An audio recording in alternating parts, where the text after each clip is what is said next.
अभी एनडीए गठबंधन 20 साल तक सरकार, 20 साल यूपी में कोई दूर दूर तक नहीं है। कांग्रेस 20 साल आई कहाँ है? नहीं।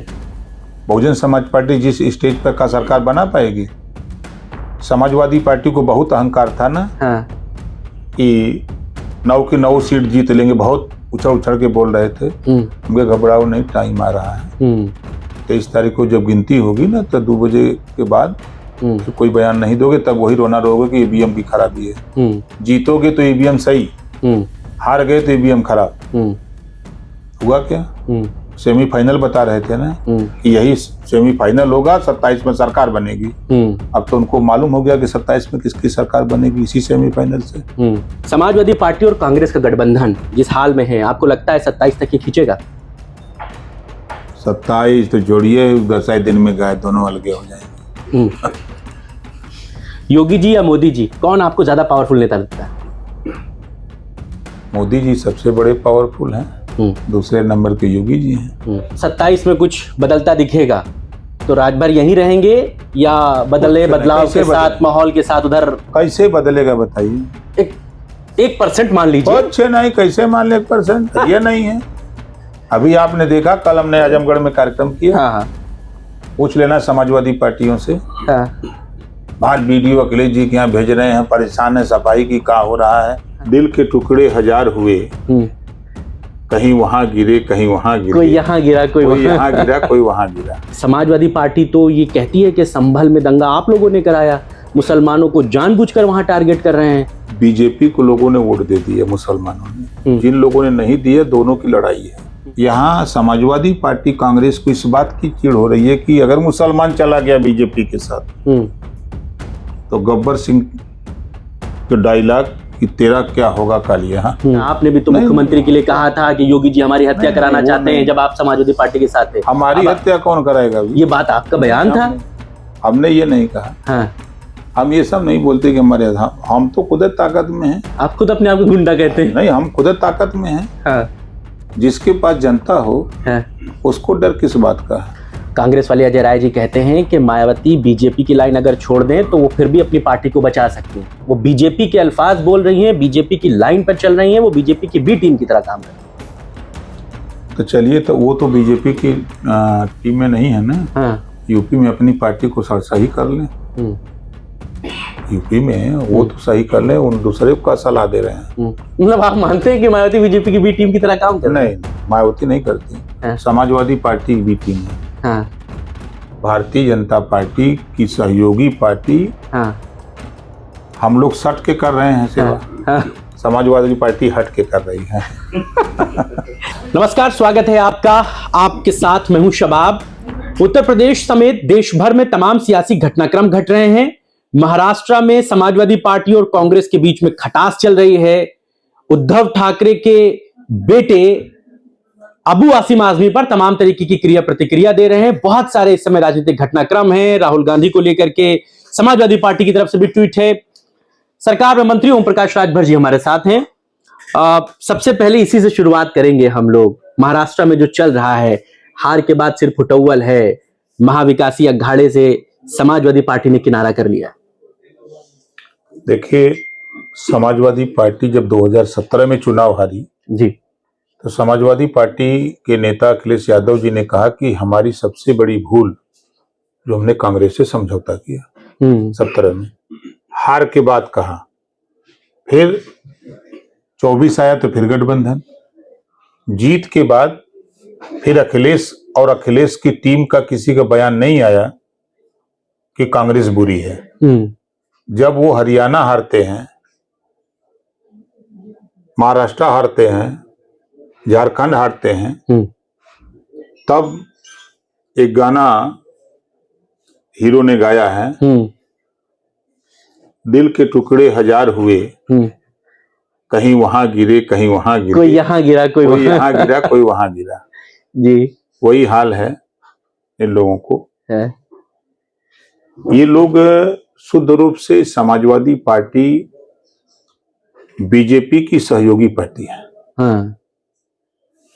भाजपा सत्ता में कैसे बनी रहे इसके लिए काम करती है। ये आप बात कह रहे हैं? नहीं, अब भाई हम देख रहे हैं तब कह रहे हैं ना। हाँ, कैसे? अब बताइए, मध्य प्रदेश में कांग्रेस का साथ छोड़ करके हाँ, बीजेपी को सहयोग करने के लिए लड़े। हाँ, लड़े कि नहीं लड़े? भाई वो तो वहां सीटें मांग रहे थे, उन्होंने नहीं दिया, उन्होंने अपने कैंडिडेट उतार दिए। हाँ। तो क्यों काव उखाड़ दिए वहां? हाँ, आप अगर वफादार थे तो आप कहते कि ठीक है सीट नहीं दोगे, हम आपके साथ हैं। हाँ, तब तो समझदारी समझ में आती। हाँ, अब ले चलता हूं उत्तराखंड। हाँ, कांग्रेस के प्रदेश अध्यक्ष का बयान आया हाँ, कि समाजवादियों ने मुझे हरा दिया बाई इलेक्शन। बयान आया ना, खूब उसमें खींचतान चली। अब आप बताइए। तो हरियाणा में उन्होंने किया ना वो, कि कांग्रेस ने सीट नहीं दी, उन्होंने चुनाव नहीं लड़ा। कोई लड़ने वाला नहीं मिला, एक आध सीट देंगे। कोई लड़ने वाला नहीं मिला। हाँ। मिल गया होता तो वहीं लड़ा देते। हाँ। हाँ। महाराष्ट्र में जो उद्धव ठाकरे के बेटे हैं और शिवसेना जो उद्धव ठाकरे की जो टीम है, उसके एक एमएलसी ने 6 दिसंबर को सामना के अखबार में एक विज्ञापन दिया जो विवादित ढांचा था उससे जुड़ा हुआ, और हिंदुत्व की लाइन पर दिया। इस पर समाजवादी पार्टी के जो अबू आसिम आजमी हैं, उन्होंने कहा कि ये वापस से हिंदुत्व के राग अलाप रहा है, इसलिए हम इनके साथ नहीं जा रहे हैं। लगता है कि शिवसेना जो ट्रैक रिकॉर्ड बाला साहेब का था उसको छोड़ा, वो सेकुलर बनने की कोशिश रही इस चुनाव में, इसलिए उन लोगों के हाथ कुछ नहीं आया। नहीं, ऐसी बात नहीं। देखिए, विकास के नाम पर लोग वोट दे रहे हैं। आयुष्मान कार्ड जिसका बना हुआ है, जिसको घर बीमार हो रहा है उसका इलाज हो रहा है। किसान सम्मान निधि सीधे उसके खाते में चली जा रही है। बीच में बिचौलिए छटपटा रहे हैं, वो नहीं कुछ पा रहे हैं। राशन उनके घर तक पहुंच रहा है। सड़कें, कल तक आवश्यकता थी सिंगल सड़क बनती थी, फिर डबल हुई, फिर 4 लेन हुई, आज 6 लेन और एक्सप्रेसवे बन रही है। वो भी दिखाई दे रहा है। कल तक रेलवे ट्रैक सिंगल था, आज वो डबल हो गए। जो रेलवे स्टेशन पर एक गाड़ी के ठहराव की बात होती थी, आज उस स्टेशन पर 3-3, 4-4 प्लेटफार्म बन गए, डबल प्लेटफार्म बन गए। तो विकास, जनता विकास चाहती है। आज देश सुरक्षित है। जो देश की सीमाओं पर विदेशी ताकतों द्वारा जो बड़े पैमाने पर घटनाएं होती, आतंकवादी घटनाएं होती थी, आज उसमें बड़े पैमाने पर गिरावट आई है। आप वहां भी जाके देखिए, कहीं भी देखेंगे तो एनडीए गठबंधन में आप अगर हम यूपी की बात करें तो समाजवादी पार्टी की सरकार में 815 दंगे हुए, 1300 लगभग जन की हानि हुई। बसपा गवर्नमेंट में 600 दंगे हुए, लगभग 1200 जन की हानि हुई, और दोनों का रिकॉर्ड तो कांग्रेस ने तोड़ा था। और एनडीए गठबंधन में अगर यूपी की बात हम करें, कहीं कर्फ्यू लगा, कहीं दंगे हुए, कोशिश तो हो रही है कि दंगा कराने की कोशिश हो रही है उपद्रवियों द्वारा, लेकिन जो भी कोई भी कानून अपने हाथ में लेने की कोशिश कर रहा है तो कानून उसके साथ भी काम बड़ी तेजी से कर रहा है। 2 बातें आपने कही। पहली बात आपने कही कि विकास की बात पर वोट पड़ रहा है, दूसरी बात आपने कही दंगे वाली। इन दोनों पे पहले जवाब लेंगे। पहले आपने जो विकास वाली बात कही, अगर सरकार विकास के नाम पर चुनाव लड़ रही है तो फिर मुख्यमंत्री को अयोध्या के रामायण मेले में जाकर ये बात कहने की क्या जरूरत पड़ रही है कि संभल बांग्लादेश में जो हालात हैं वो सेम डीएनए के लोग कर रहे हैं, वहां पर स्थितियां कुछ और हैं। आप विकास की बात कहां हो रही है? हर जगह तो बाबर आए जा रहे हैं, ये सारी चीजें आई जा रही हैं। धर्म की दुनिया में धर्म की बात होती है। हाँ। और जब सरकार विकास की बात करती है तो विकास की बात करती है। अगर कोई उपद्रवी उपद्रव करने की कोशिश करेगा तो उसको उसी भाषा में समझाने का भी काम किया जाएगा। तो उसी भाषा को मुख्यमंत्री, तो बाबर की क्या जरूरत है? हमने अगर 6 लेन सड़क बनाई है, हमने अगर मेट्रो चलाई है, हमने अगर लोगों को रोजगार दिया है, तो हम उसकी बात करें। हम ये बात क्यों करते हैं कि 500 साल पहले जो काम हुआ, नहीं, उस रास्ते पर अगर कोई चलना चाहे, चाहे वो संभल हो चाहे बहराइच हो, अगर उस रास्ते पर कोई चलना चाहेगा तो उसको याद दिलाया जाएगा ना। उसको याद दिलाया जाएगा कि यहाँ संविधान है, या देश संविधान से चल रहा है। कानून के साथ खिलवाड़ करोगे तो फिर कानून आपके साथ सख्ती से काम करेगा। मगर समाजवादी पार्टी तो ये कहती है कि संभल में दंगा आप लोगों ने कराया, मुसलमानों को जानबूझकर वहां टारगेट कर रहे हैं, राहुल गांधी, अखिलेश यादव सब वहां जाने पे आतुर है। अच्छा, ये बताइए, बीजेपी को लोगों ने वोट दे दिया, मुसलमानों ने, जिन लोगों ने नहीं दिए, दोनों की लड़ाई है। समाजवादी पार्टी उनके साथ खड़ी है जो लोग वोट दिए सपा को, जिन लोग नहीं दिए उनको परेशान कर रहे हैं कि उसका घटना का सारा श्रेय बीजेपी के ऊपर मढ़ना चाहते हैं कि बीजेपी इस तरह की हरकत कर रही है। यहाँ समाजवादी पार्टी कांग्रेस को इस बात की चिढ़ हो रही है कि अगर मुसलमान चला गया बीजेपी के साथ तो गब्बर सिंह के डायलॉग कि तेरा क्या होगा कालिया, इस नाते लोग चिंतित हैं। तो आप मानते हैं वहां पर जो संभल की मस्जिद थी जिसको लेकर के सर्वे पर बवाल हुआ, वो असल में हिंदू मुसलमान का बवाल नहीं था? वहां पर आप भी उसी लाइन को दोहराते हैं जो नितिन अग्रवाल कहते हैं कि वहां तुर्क और जो है पठानों की लड़ाई थी? देखिए, मैं तुर्क और पठान की बात नहीं करता हूं, मैं इंसान की बात करता हूं। वहां जिन लोगों ने वोट दिया बीजेपी को, जिन लोगों ने नहीं दिया, ये दो एक ही समाज के दो गोल बनी, दोनों गोल आपस में लड़ी, ये स्थिति पैदा हुई है। सर्वे की वजह से वहां बवाल नहीं हुआ? सर्वे तो पहले भी हुआ था, कहाँ बवाल हुआ था? तो उसके बाद दूसरे दिन जब हुआ जब तो दूसरी बार टीम जब गई है तब ना हुआ है। तो वो दूसरी बार जो टीम गई है तो वो खुन्नस चुनाव का था। अच्छा, चुनाव के पहले जो सर्वे हुआ था याद है आपको? उस समय बवाल क्यों नहीं हुआ? चुनाव के पहले टीम गई थी और सर्वे हुआ, वहां कुछ नहीं हुआ, टीम सर्वे करके चली गई। चुनाव के बाद जब टीम गई है तो वो खुन्नस उपद्रव उन लोगों ने शुरू किया जो समाजवादी पार्टी को वोट दिए दिलाने के लिए, देने के लिए परेशान थे, और जिन लोगों ने नहीं दिया उनके साथ बवाल हुआ।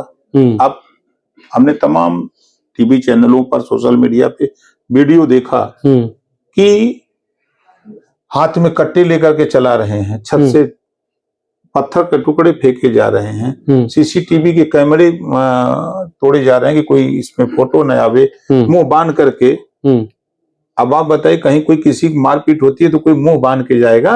ये मुंह बांध करके क्यों भाग रहे हो भैया? कोई चीज न ले। अच्छा, इस मामले में आपको लगता है कि सपा और कांग्रेस भी जो है वो थोड़ी सी दूरी है? संसद में शुरुआत में सपा इस पर एग्रेसिव थी तो कांग्रेस उनके साथ नहीं थी, फिर राहुल गांधी जब जाने लगे तो समाजवादी पार्टी किनारे हो गई, उनकी भी आपस में। देखो, दोनों चित्तू कांता है। चित्तू कांता? हाँ। 2017 में सपा ने कहा कि हमारी भूल जो हमने कांग्रेस से समझौता किया। हाँ। जब हार गए। हाँ। फिर 24 में कर लिए। 24 के रिजल्ट आने के बाद एक बार भी नहीं कहा कि हमारी भूल थी जो कांग्रेस से समझौता किया, क्योंकि रिजल्ट आ गया। जब हारते हैं तब दोष देते हैं, जब जीतते हैं तब फिर।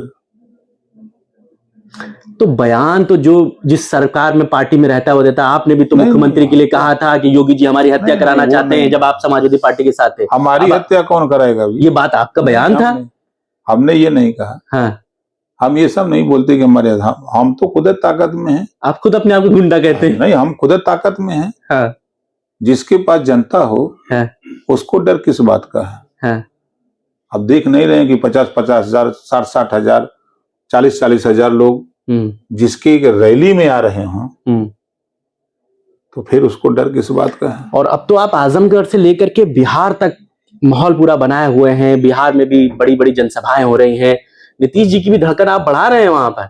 सबकी धड़कन बढ़ रही है, चाहे वो लालू हो, चाहे नीतीश जी हो, चाहे कोई पार्टी हो। जब कोई भी नई पार्टी खड़ी होती है तो सबको चिंता सताती है कि जो वोट वो कहीं ना कहीं सबके पास बिखरा हुआ पड़ा था। तो अब वो उसको समझ में आ रहा है कि हमारे साथ धोखा हुआ। हमको अपनी शिक्षा के लिए, स्वास्थ्य के लिए, रोजगार के लिए, नौकरी के लिए, अमन चैन के लिए, बेहतर जीवन के लिए हमको संघर्ष करना चाहिए। तो जब उसको इस बात की जानकारी हो रही है तो वो खड़ा हो जा रहा है कि भाई हम आरजेडी की सरकार के साथ थे, जदयू के साथ थे, तो हमको क्या मिला? कुछ तो मिलना चाहिए। लेकिन किसी को कुछ दिया नहीं। आज तक एक प्रजापति, इतनी संख्या में प्रजापति है, रजवार है, राजवंशी है, राजभोग है, राजभर है, नाई है, गोंड है, विश्वकर्मा है, पाल है, प्रजापति है, एक भी एमएलए आज तक नहीं बन पाया। इनकी आबादी 48% बिहार में 48% वोट देने वाला एक एमएलए नहीं बन पाया। जब उनको समझाया जा रहा है कि political power is the master की, राजनीति एक ऐसी चाबी जिससे सभी बंद दरवाजे खोले जा सकते हैं, वो चाबी आप लेने के लिए लड़ो, अपने पावर उसी से चाबी से खोलेंगे तब माल मिलेगा, चाहे रोजगार मिलेगा, नौकरी मिलेगी, शिक्षा मिलेगा, स्वास्थ्य मिलेगा, सारी चीज मिलेगी वहीं तो से। ये चाबी आप नीतीश जी को भी भर रहे हैं कि देखो हमारे लोगों को अगर स्थान नहीं मिला तो फिर हम तुम्हारे बड़े विकल्प के तौर पर हैं।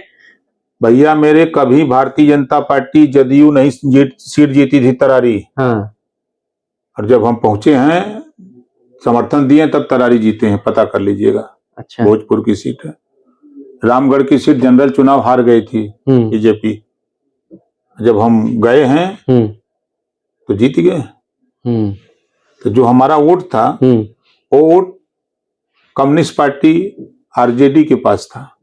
जब उधर से हमने अपने तरफ किया, अपने तरफ से इधर किया एनडीए गठबंधन में, तो इंडिया वाले लूट गए। तो अब जो है राजभर बिहार में भी दबाव बनाएंगे, पूरा दबाव बना है, बनाएंगे। नीतीश जी जो है चुनाव लड़ाएंगे आपको इंडिया गठबंधन में। नीतीश जी तो खुद एक दिन मंच पे थे, हमारी उनकी बात 20 मिनट तक हुई। हाँ। कहीं इतनी ताकत के 20 साल से काम करते हैं। आप जानते नहीं हमें। तो नहीं, समय समय खबर तो मिलती थी, लेकिन नोटिस में हम लोग नहीं लेते थे। लेकिन आज तो नोटिस आपने आंखों देखी बता दिया, क्योंकि ज्वाइंट कार्यक्रम था, एक ही मंच पर वो भी थे, हम थे। पूरी भीड़ में 40% हमारी भीड़ थी। सब पीला झंडा, पीला सपा लगाए, नारा लगा रहे थे जय सुहेल देव का। तो कहीं सब क्या बोल रहे हैं, उनके जय सुहेल देव बोल रहे हैं। एक आपकी पुरानी साथी हैं मायावती जी, इन दिनों बड़ा परेशान है, पार्टी का घटता जनाधार उनके लिए एक तरफ चिंता का विषय है। उन्होंने भी एक प्रेस कॉन्फ्रेंस की, संभल की तो बात की कि उन्होंने मुसलमानों से अपील की कि वो सपा और कांग्रेस को छोड़ें और बसपा की तरफ लौटें। तो ये क्या है? लोग कहते हैं कि वो बड़ा परेशान इसलिए है क्योंकि उन्होंने बीजेपी की लाइन ले ली, उनका अपना वजूद खत्म हो गया। क्या आप देखते हैं? नहीं, देखिए वजूद खत्म नहीं है, आज भी उनकी पार्टी राष्ट्रीय पार्टी है। हाँ, ये मानते हैं कि वोट का परसेंटेज उनका गिरता जा रहा है, इसको हम स्वीकार करते हैं। और उसका सबसे बड़ा कारण है कि जनता के बीच में न रहना, नेताओं के बीच में रहने के कारण इस दुर्गति है। जब तक नेता जनता के बीच में नहीं रहेगा तो फिर जनता धीरे धीरे कांग्रेस वाले अजय राय जी कहते हैं कि मायावती बीजेपी की लाइन अगर छोड़ दें तो वो फिर भी अपनी पार्टी को बचा सकती हैं। वो बीजेपी के अल्फाज बोल रही हैं, बीजेपी की लाइन पर चल रही हैं, वो बीजेपी की बी टीम की तरह काम कर रही हैं। तो चलिए, तो वो तो बीजेपी की टीम में नहीं है ना। हाँ। यूपी में अपनी पार्टी को सही कर लें, यूपी में वो तो सही कर लें, उन दूसरे का सलाह दे रहे हैं। मतलब आप मानते हैं कि मायावती बीजेपी की बी टीम की तरह काम कर रही है? नहीं, मायावती नहीं करती। हाँ। समाजवादी पार्टी की बी टीम है। हाँ। भारतीय जनता पार्टी की सहयोगी पार्टी। हाँ। हम लोग सट के कर रहे हैं सेवा। हाँ। समाजवादी पार्टी हट के कर रही है। बहन जी की तरफ से मीटिंग जो भी हुई थी उसमें एक चीज और कही गई है कि पुराने जो साथी हैं जो रूठ के चले गए हैं, कोशिश कीजिए अगर मान जाएं, वापस आ जाएं तो अच्छा है। आप भी पुराने साथी रहे हैं, आप तो कांशीराम जी के साथी रहे हैं, तो अगर ऐसा कुछ ऑफर आता है तो क्या राजभर साहब कुछ विचार करेंगे? अभी हम एनडीए गठबंधन में हैं। अभी एनडीए गठबंधन 20 साल तक सरकार, 20 साल यूपी में कोई दूर तक नहीं। कांग्रेस 20 साल आई का ही है नहीं। बहुजन समाज पार्टी जिस स्टेज पर का सरकार बना पाएगी। समाजवादी पार्टी को बहुत अहंकार था ना। हाँ। कि 9 की 9 सीट जीत लेंगे, बहुत उछल के बोल रहे थे। हमके घबराओ नहीं, टाइम आ रहा है। 23 तारीख को जब गिनती होगी ना तो 2 बजे के बाद फिर कोई बयान नहीं दोगे, तब वही रोना रोगे कि ईवीएम की खराबी है। जीतोगे तो ईवीएम सही, हार गए तो ईवीएम खराब। हुआ क्या? सेमीफाइनल बता रहे थे ना कि यही सेमीफाइनल होगा, 27 में सरकार बनेगी। अब तो उनको मालूम हो गया कि 27 में किसकी सरकार बनेगी, इसी सेमीफाइनल से। 9 में 7 तो 403 में कई को जोड़ लीजिए। तो बहन जी का क्या है मामला? अगर कुछ फोन फान आता है तो क्या राजभर सोचेंगे? हम सब नेताओं से मिलते हैं लेकिन करते अपने मन का। मन में क्या है? तो कोई तो नहीं, हम तो मन में वही है कि सामाजिक न्याय समिति की रिपोर्ट लागू कराना है। हाँ। जो गरीब कमजोर अच्छी शिक्षा नहीं पा रहे हैं। हाँ। हम उनके लिए कोशिश कर रहे हैं कि जब देश में 1 nation 1 ration card one nation one election का कानून बन सकता है, हाँ। बनाया जा रहा है, तो फिर वन नेशन वन एजुकेशन का कानून क्यों नहीं? एक देश एक समान शिक्षा लागू कराने के लिए हम लोग लड़ते हैं। दो तरह की शिक्षा नहीं। आखिरी सवाल जल्दी जल्दी मैं आपसे पूछूंगा, समाजवादी पार्टी और कांग्रेस का गठबंधन जिस हाल में है, आपको लगता है 27 तक ये खींचेगा? 27 तो जोड़िए, 10 दिन में गाय दोनों अलगे हो जाएंगे। योगी जी या मोदी जी, कौन आपको ज्यादा पावरफुल नेता लगता है? मोदी जी सबसे बड़े पावरफुल हैं, दूसरे नंबर के योगी जी हैं। उत्तर प्रदेश में ओम प्रकाश राजभर आने वाले चुनाव में कितनी सीटों पर चुनाव लड़ते आपको गठबंधन में दिखेंगे? हम अपनी तैयारी कर रहे हैं, अपनी शक्ति बना रहे हैं, टाइम आएगा तो बता देंगे। जो परिवारवाद का आरोप आप दूसरों पर लगाते हैं, अपोजिशन आप पर भी लगाती है कि ओम प्रकाश राजभर अपने बेटों को टिकट दिलाते हैं और उनको सांसद, उनको विधायक बनाने की कोशिश करते हैं। एक दरवाजे से सांसद निकले, एक दरवाजे से विधायक निकले, ओम प्रकाश राजभर खुद भी यही चाहते हैं। आप ये बताओ कि अभी करहल चुनाव हुआ, जो लड़का चुनाव जीता कभी राजनीति में था? सांसद था, तेज प्रताप यादव तो सांसद थे। कभी क्षेत्र में देखा? कभी लखनऊ में भाषण देते हुए देखा? कभी क्षेत्र में घर से निकल करके राजनीति में आया? गरीब कभी थाने की पैरवी किया, तहसील पे गया? कभी नहीं गया। और यहाँ जो गरीबों के बीच में है, थाने की पैरवी, तहसील की पैरवी, ब्लॉक की पैरवी, उनके सुख दुख में जा रहा है, वो नेता बन रहा है। और उन लोगों की तरह घर से निकले, वक्त से आ गए, पट से जीत गए, खड़ से चले गए, ये यहाँ नहीं है। यहाँ धरातल से 14 साल हम लोग धरातल पे पार्टी को खड़ा किए। पूरा परिवार, पत्नी का जितना योगदान, बच्चों का जितना योगदान, गांव का जितना योगदान, पूरे प्रदेश का जितना योगदान, किसी को भुलाया जा सकता है? भगवान राम की तरह 14 साल लगातार हम भी गांव गांव घूम करके लोगों को अलग जगह तब यहाँ आए हैं। तो अगर 27 में कुछ बदलता दिखेगा तो राजभर यहीं रहेंगे या बदलाव के साथ, माहौल के साथ उधर? कैसे बदलेगा बताइए? 1% मान लीजिए। अच्छे नहीं, कैसे मान ले 1%? ये नहीं है। अभी आपने देखा, कल हमने आजमगढ़ में कार्यक्रम किया। पूछ लेना समाजवादी पार्टियों से। बाहर वीडियो अखिलेश जी के यहाँ भेज रहे हैं, परेशान है, सफाई की क्या हो रहा है। हमें कितने दिन गुलाम बना के रखोगे? जिस जिले में 4 लाख प्रजापति हो उसकी गिनती ना हो, जिस जिले में निषाद की गिनती ना हो, राजभर की गिनती ना हो, पाल प्रजापति की गिनती ना हो, कुम्हार लोहार की गिनती ना हो, पटेल की गिनती ना हो, चौहान की गिनती ना हो, तो इनकी गिनती होनी चाहिए ना।